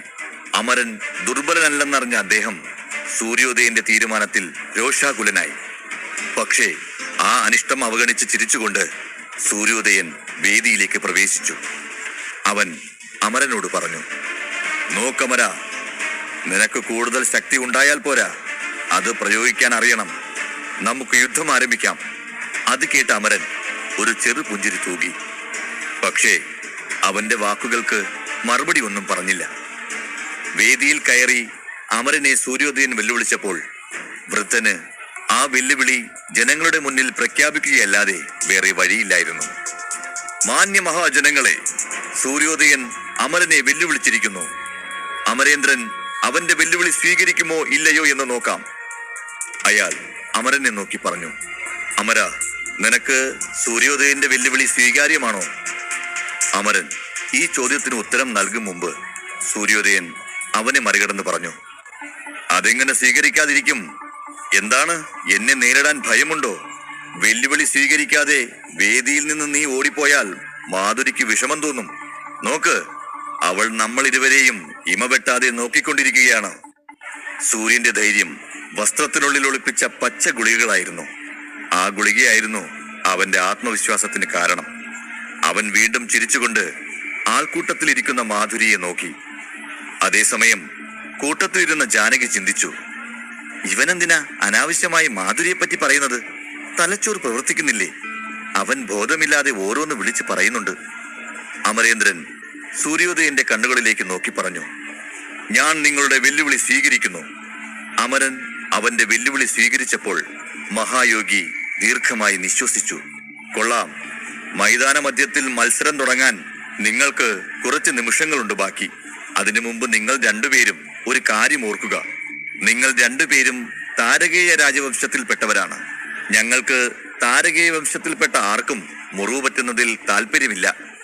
അതിനാൽ സ്വയം നിയന്ത്രിച്ച് മറ്റൊരാൾക്ക് മുറിവ് പറ്റാതെ യുദ്ധം ചെയ്യൂ, അദ്ദേഹം ഉപദേശിച്ചു. അതിനുശേഷം വായുവിൽ കൈവീശി ഇരുവരോടും യുദ്ധസ്ഥലത്തേക്ക് പോകാൻ ആജ്ഞാപിച്ചു. അമരൻ അദ്ദേഹത്തിന്റെ വാക്കുകൾ ശ്രദ്ധിച്ചു. പക്ഷേ സൂര്യോദയൻ അത് അവഗണിച്ചു. ഇരുവരും വേദിയിൽ നിന്നിറങ്ങി അങ്കത്തട്ടിലെത്തി. മൈതാനം മുഴുവൻ നിശബ്ദമായിരുന്നു. എല്ലാ കണ്ണുകളും അമരനിലും സൂര്യനിലും പതിഞ്ഞു. ഇരുവരും തമ്മിലുള്ള മത്സരം കാണാൻ അവിടെയുള്ളവരെല്ലാം ആകാംക്ഷയോടെ കാത്തിരിക്കുകയായിരുന്നു. ആളുകൾക്ക് അമരനെ കാണാൻ ആകാംക്ഷയുണ്ടായിരുന്നു എന്നതാണ് സത്യം. കാരണം അമരൻ 3 വർഷത്തിന് ശേഷം അസാധ്യമായത് വീണ്ടും സാധ്യമാക്കിയ മഹായോദ്ധാവാണ്. അതേസമയം വേദിയിലിരുന്ന അരുണേന്ദ്രന് മകനെക്കുറിച്ച് അല്പം ആശങ്കയുണ്ടായിരുന്നു. അമരന്റെ ശക്തികൾ വർദ്ധിച്ചുവെന്ന് അദ്ദേഹത്തിന് അറിയാമായിരുന്നു. പക്ഷേ അമരൻ തന്റെ യുദ്ധതന്ത്രങ്ങൾ പരിശീലിക്കുന്നത് അദ്ദേഹം കണ്ടിട്ടില്ല. അതിനാൽ ഈ വെല്ലുവിളിയിൽ അവൻ തോൽക്കുമെന്ന് രാജാവ് ഭയപ്പെട്ടു. എല്ലാവരുടെയും മുന്നിൽ തോൽക്കുന്നത് അവന്റെ ആത്മവിശ്വാസത്തിന് വളരെ അപകടകരമാണെന്ന് അദ്ദേഹത്തിന് അറിയാമായിരുന്നു. നക്ഷത്ര ശക്തികൾ നേടിയെടുക്കുന്നതിന് പകരം അവയെ പ്രകടമാക്കുന്നതിന് ശരിയായ വിദ്യകൾ ഉപയോഗിക്കുന്നതിലാണ് യഥാർത്ഥ ശക്തിയുള്ളതെന്ന് അവിടെയുള്ള എല്ലാവർക്കും അറിയാമായിരുന്നു. കഴിഞ്ഞ കുറച്ച് വർഷങ്ങളായി അമരൻ പാഞ്ചാല ദേശത്തിലെ പരിശീലന കേന്ദ്രങ്ങളിൽ ഒന്നും പോയിട്ടില്ലെന്ന് അരുണേന്ദ്രന് നന്നായി അറിയാം. അതേസമയം താരകേയ രാജവംശത്തിലെ മഹാനായ പരിശീലകന്റെ കീഴിലാണ് സൂര്യൻ പരിശീലനം നടത്തുന്നതെന്ന് അമരന് അറിയാമായിരുന്നു. 8 നക്ഷത്രങ്ങളുടെ ശക്തി മാത്രമല്ല, ചില ദ്വിതീയ വിദ്യകളും അദ്ദേഹം സൂര്യനെ പഠിപ്പിച്ചിട്ടുണ്ട്. രണ്ടുപേരും മൈതാനത്ത് എതിർവശത്ത് നിൽക്കുന്നത് കണ്ട് അരുണേന്ദ്രന്റെ അടുത്തിരുന്ന ദേവാംഗന അദ്ദേഹത്തോട് പറഞ്ഞു, മഹാരാജൻ, അങ്ങേക്ക് എന്താണ് തോന്നുന്നത്? ഈ മത്സരത്തിൽ അമരേന്ദ്രന് വിജയം കൈവരിക്കാൻ സാധിക്കില്ലേ? നോക്കൂ ദേവാംഗനെ, എന്റെ മകൻ അമരൻ ജയിക്കണമെന്ന് തന്നെയാണ് എന്റെ ആഗ്രഹം. പക്ഷേ എനിക്കിപ്പോൾ അല്പം പരിഭ്രമമുണ്ട് എന്നതാണ് സത്യം. അമരന് യുദ്ധതന്ത്രങ്ങളൊന്നും അറിയില്ല. അവൻ യുദ്ധതന്ത്രങ്ങളിൽ പ്രാവീണ്യം നേടിയിട്ടില്ല. മാത്രവുമല്ല, അയാൾക്കിപ്പോൾ മാത്രമാണ് 8 നക്ഷത്രങ്ങൾ ലഭിച്ചത്. എന്നാൽ സൂര്യോദയന് 1 വർഷം മുമ്പ് ആ ശക്തി ലഭിച്ചിട്ടുണ്ട്. എന്നാൽ അമരന് അഷ്ടനക്ഷത്രം കിട്ടിയതിൽ അതിയായ സന്തോഷവുമുണ്ട്. അതേസമയം ഈ വെല്ലുവിളി കാരണം അത് നഷ്ടമാകുമോ എന്ന ഭയം എന്നെ അലട്ടുന്നുണ്ട്. അരുണേന്ദ്രൻ തന്റെ മനസ്സ് ദേവാംഗനയുടെ മുമ്പിൽ തുറന്നു. മഹാരാജനിൽ നിന്ന് ഈ ആശങ്ക കേട്ട് ദേവാംഗന ഒന്ന് ഞെട്ടി. അല്ലയോ മഹാരാജൻ, അങ്ങ് എന്തിനാണ് ആകുലപ്പെടുന്നത്? എന്നെ സംബന്ധിച്ചിടത്തോളം അമരന്റെ ജയം സുനിശ്ചിതമാണ്. ഇത് പറയുമ്പോൾ അവളുടെ മുഖത്ത് ആത്മവിശ്വാസം സ്ഫുരിക്കുന്ന ഒരു പുഞ്ചിരി വിടർന്നു. അമരനിലുള്ള അവളുടെ വിശ്വാസം കണ്ട് അരുണേന്ദ്രൻ പോലും ഒന്ന് ഞെട്ടി. നിന്റെ വാക്കുകൾ സത്യമായിരിക്കട്ടെ. അങ്ങനെ സംഭവിക്കുന്നതിൽ എനിക്ക് വളരെ സന്തോഷം. അദ്ദേഹം നെടുവീർപ്പിട്ടു. അമരനും സൂര്യനും പോരാട്ടത്തിന് തയ്യാറായി. സൂര്യോദയൻ മുഷ്ടി ചുരുട്ടി. അതിൽ നിന്ന് ശക്തികൾ പ്രവഹിക്കാൻ തുടങ്ങി. അതിനുശേഷം അവൻ വേഗം അമരന്റെ അടുത്തേക്ക് ഓടി. തന്റെ 2 മുഷ്ടികളും അവന്റെ മുന്നിലേക്ക് കൊണ്ടുവന്നു. കൈകൾ സൂര്യപ്രകാശത്തിൽ തിളങ്ങി. അമരനിൽ നിന്ന് അരയടി അകലെ നിർത്തി വലത് കൈ തുറന്ന് ശക്തി സൃഷ്ടിച്ച് അമരന്റെ കഴുത്തിലടിക്കാൻ ശ്രമിച്ചു. സൂര്യോദയന്റെ കൂർത്ത നഖങ്ങൾ തന്റെ നേർക്ക് വരുന്നത് കണ്ട് അമരൻ ഇടത് കൈ ഉയർത്തി തൊണ്ടയിൽ തട്ടാതെ തടഞ്ഞു. അമരന്റെ ശക്തിയിൽ അവൻ ഞെട്ടിക്കുന്ന തരത്തിൽ ഏതാനും ചുവടുകൾ പിന്നോട്ട് വെച്ചു. സൂര്യോദയൻ അമ്പരന്നു. സത്യത്തിൽ വേദിക്ക് സമീപം ഇരുന്ന അരുണേന്ദ്രന് തന്റെ കണ്ണുകളെ വിശ്വസിക്കാനായില്ല. എന്നാൽ ദേവാംഗന ശാന്തമായി അരുണേന്ദ്രനെ നോക്കി പുഞ്ചിരിച്ചു. മഹാരാജൻ, അങ്ങയുടെ പുത്രൻ ത്രിലോകവും വാഴും വിധം ഒരു യോദ്ധാവായിരിക്കും. അവൾ അമരനെ മനം നിറഞ്ഞു പുകഴ്ത്തി. അതേസമയം അമരന്റെ ശക്തിയുടെ ഞെട്ടൽ അനുഭവപ്പെട്ട സൂര്യോദയൻ ഞെട്ടലോടെ, ഹേയ്, ഇതെന്തൊരു തന്ത്രം? അവൻ ആശ്ചര്യത്തോടെ ചോദിച്ചു. അവന്റെ ചോദ്യത്തിന് അമരൻ മറുപടി ഒന്നും പറഞ്ഞില്ല. ഇത്തവണ തന്റെ ശ്രദ്ധ മുഴുവൻ എതിരാളിയുടെ അടുത്ത നീക്കത്തിലായിരുന്നു. ഈ അഗ്നിജ്വാല വിദ്യ അമരൻ മുൻപും പ്രയോഗിച്ചിരുന്നു. അവൻ വീണ്ടും അമരനെ ആക്രമിക്കാൻ തുടങ്ങി. സൂര്യോദയൻ തന്റെ അടുത്തേക്ക് വരുന്നത് കണ്ട് അമരൻ ഇരു കൈകളും മുന്നോട്ട് വെച്ച് പുഞ്ചിരിക്കുന്ന മുഖത്തോടെ കാത്തുനിന്നു. അടുത്തു വന്ന് അമരൻ പെട്ടെന്ന് മുഷ്ടി തുറന്നു. അവന്റെ കയ്യിൽ നിന്ന് ഒരു കാന്തിക ശക്തി പുറപ്പെട്ടു. അത് സൂര്യോദയന്റെ കാലിലേക്ക് നീങ്ങി. തന്റെ കാലുകൾക്ക് വൈദ്യുതാഘാതമേറ്റതുപോലെ സൂര്യന് തോന്നി. അവൻ കാലുകൾ നിലത്ത് വെക്കാൻ ശ്രമിച്ചു. പക്ഷേ ഫലമുണ്ടായില്ല. സൂര്യോദയൻ വീണ്ടും എഴുന്നേറ്റ് നിന്ന് ഇരുമുഷ്ടികളും മുറുകെ പിടിച്ചു. തന്റെ ശക്തികളെ മുഷ്ടിയിലേക്ക് ചേർത്ത് പിടിച്ച്, ഒന്നാം നില ഇരുമ്പ് മുഷ്ടി എന്ന് പറഞ്ഞ് ആക്രമണം തുടർന്നു. അമരന്റെ മുഷ്ടിയിൽ നിന്ന് ശക്തമായ കാറ്റ് വീശി. സൂര്യോദയൻ തന്നെ ആക്രമിക്കാൻ പോവുകയാണെന്ന് അമരൻ തിരിച്ചറിഞ്ഞു. അതുകൊണ്ടാണ് അമരൻ തന്റെ ഇരു കൈകളും മുന്നോട്ട് കൊണ്ടുവന്ന് പറഞ്ഞത്. രണ്ടാം ഘട്ടം അഗ്നിജ്വാലാശക്തി. അമരന്റെ അഗ്നിജ്വാലയിൽ സൂര്യോദയന്റെ ഉരുക്കുമുഷ്ടി വിദ്യ തട്ടിയപ്പോൾ വലിയ ശബ്ദമുയർന്നു. ശബ്ദം കേട്ട് അവിടെ ഉണ്ടായിരുന്നവരെല്ലാം പരിഭ്രാന്തരായി. ശബ്ദം കേട്ട സ്ഥലത്തു നിന്നും പുക നീങ്ങിയപ്പോൾ 10 കാതം അകലെയുള്ള ഒരു കല്ലിന് സമീപം സൂര്യോദയൻ കിടക്കുന്നതാണ് ആളുകൾ കണ്ടത്. അയാൾ ബോധരഹിതനായി കിടന്നു. കുറച്ചു കഴിഞ്ഞപ്പോൾ സൂര്യന് ബോധം വന്നു. ചുമയ്ക്കുന്നതിനിടയിൽ വായിൽ നിന്ന് രക്തം വരുന്നതായി അയാൾക്ക് അനുഭവപ്പെട്ടു. വീണ്ടും ബോധരഹിതനായി. പ്രജകൾ സ്തബ്ധരായി നിന്നു. ജാനകിയുടെ കണ്ണുകൾ ചുവന്നു തുടുത്തു. അമരൻ അവന്റെ അടുത്ത് ചെന്ന് അവനെ വണങ്ങി. ഇപ്പോൾ എങ്ങനെയുണ്ട് സൂര്യ എന്ന് ചോദിച്ചുകൊണ്ട് രാജകീയമായ ഒരു നടത്തത്തോടെ അവിടം വിട്ടു. അപ്പോൾ മൈതാനം പെട്ടെന്ന് ശബ്ദമുഖരിതമായി. എല്ലാവരും പരസ്പരം സംസാരിച്ചു തുടങ്ങി. ചിലർ അമരന്റെ ശക്തിയെക്കുറിച്ചും മറ്റു ചിലർ അവന്റെ കഴിവിനെക്കുറിച്ചുമൊക്കെ സംസാരിച്ചു. ഇതിനിടയിൽ ചിലർ സൂര്യോദയൻ രക്തം ഛർദ്ദിക്കുന്നത് നോക്കി നിന്നു. സൂര്യൻ ഒരു സാധാരണ ചെറുപ്പക്കാരനല്ലെന്ന് അവർക്കെല്ലാം അറിയാമായിരുന്നു. മാധുരിക്കല്ലാതെ മറ്റാർക്കും അവനെ തോൽപ്പിക്കാൻ കഴിയില്ല എന്നാണ് കരുതിയത്. എന്നാൽ ഇപ്പോൾ അമരൻ അവനെ തോൽപ്പിച്ചു. ഈ രംഗം കണ്ട് എല്ലാവരും ഞെട്ടി. അതിനിടയിൽ ആൾക്കൂട്ടത്തിൽ നിന്ന ജാനകിക്ക് ഈ കാഴ്ച വിശ്വസിക്കാനായില്ല. സഹോദരന്റെ ഈ അവസ്ഥയ്ക്ക് കാരണക്കാരനായ അമരനോട് അവൾക്ക് വല്ലാത്ത ദേഷ്യം തോന്നി. ഹേ അമര, പൂച്ചയെ പോലെ മിണ്ടാതിരുന്ന എല്ലാ തന്ത്രങ്ങളും പഠിച്ചിരുന്നു നീ അല്ലേ? ഞാൻ നിന്നെ വെറുതെ വിടില്ല. അതേസമയം അമരന്റെ പ്രകടനം കണ്ട് ദേവാംഗനയ്ക്ക് വല്ലാത്ത സന്തോഷം തോന്നി. എല്ലാവരിൽ നിന്നും വ്യത്യസ്തമായി എന്തോ ഒന്ന് അമരനിലുണ്ടെന്ന് അവൾക്ക് തോന്നി. അവൾ പുഞ്ചിരിച്ചുകൊണ്ട് അരുണേന്ദ്രനോട് പറഞ്ഞു, നോക്കു മഹാരാജൻ, കുമാരൻ എത്ര പെട്ടെന്ന് സൂര്യോദയനെ ജയിച്ചു. അല്പം മുൻപ് അങ്ങ് വെറുതെ ഓരോന്നോർത്ത് ആശങ്കപ്പെട്ടു. അങ്ങയുടെ മകൻ എല്ലാ തന്ത്രങ്ങളിലും നിപുണനാണ്. അവന്റെ ശക്തി അതിശയകരമാണ്. കുമാരന് യുദ്ധതന്ത്രങ്ങൾ അറിയില്ലെന്ന് അങ്ങ് പറഞ്ഞത് തെറ്റാണെന്ന് തോന്നുന്നു, ദേവാംഗന പറഞ്ഞു. അവളുടെ വാക്കുകൾ കേട്ട് അരുണേന്ദ്രന് സന്തോഷമടക്കാനായില്ല. അമരൻ എവിടെ നിന്നാണ് ഈ വിദ്യകൾ പഠിച്ചതെന്ന് അമരേന്ദ്രനും അറിയില്ലായിരുന്നു. ഈ വിദ്യകളിൽ ചിലത് അദ്ദേഹത്തിന് പോലും അജ്ഞാതമായിരുന്നു. താരകേയ രാജവംശത്തിന്റെ എല്ലാ വിദ്യകളും അയാൾക്കറിയാമായിരുന്നു. എന്നാൽ അമരൻ സൂര്യോദയന് നേരെ പ്രയോഗിച്ച വിദ്യകൾ അരുണേന്ദ്രൻ കണ്ടിട്ടു പോലുമില്ല. അമരൻ ഉപയോഗിച്ച വിദ്യകൾ താരകേയ രാജവംശത്തിൻ്റെതല്ലെന്ന് അദ്ദേഹം മനസ്സിലാക്കി. പാഞ്ചാല നഗരത്തിലെ ഏറ്റവും മികച്ച അഭ്യാസികൾ ആൾക്കൂട്ടത്തിലിരിക്കുന്നത് അരുണേന്ദ്രൻ കണ്ടു. പക്ഷേ അവരുടെ മുഖത്തും അത്ഭുതം നിറഞ്ഞിരുന്നു. അമരൻ എവിടെ നിന്നാണ് ഇത്തരം വിദ്യകൾ പഠിച്ചതെന്നറിയാൻ അവർ ആഗ്രഹിച്ചു. ഈ വിദ്യകൾ അമരനെ പഠിപ്പിച്ചത് പാഞ്ചാല നഗരത്തിലുള്ള പരിശീലകർ ആരുമല്ലെന്ന് അവരുടെ നോട്ടത്തിൽ നിന്നും മഹാരാജന് മനസ്സിലായി. അവനെ പരിശീലിപ്പിക്കുന്നത് മറ്റൊരാളാണ്. മുഖമില്ലാത്ത ഒരു മഹായോദ്ധാവാണ് അവന്റെ ഗുരു. പക്ഷേ ആരാണ് ആ പരിശീലകൻ? അമരൻ എന്തിനാണ് അവനെ രഹസ്യമായി സൂക്ഷിക്കുന്നത്? അമരേന്ദ്രൻ അതിനെക്കുറിച്ച് ആഴത്തിൽ ചിന്തിക്കാൻ തുടങ്ങി.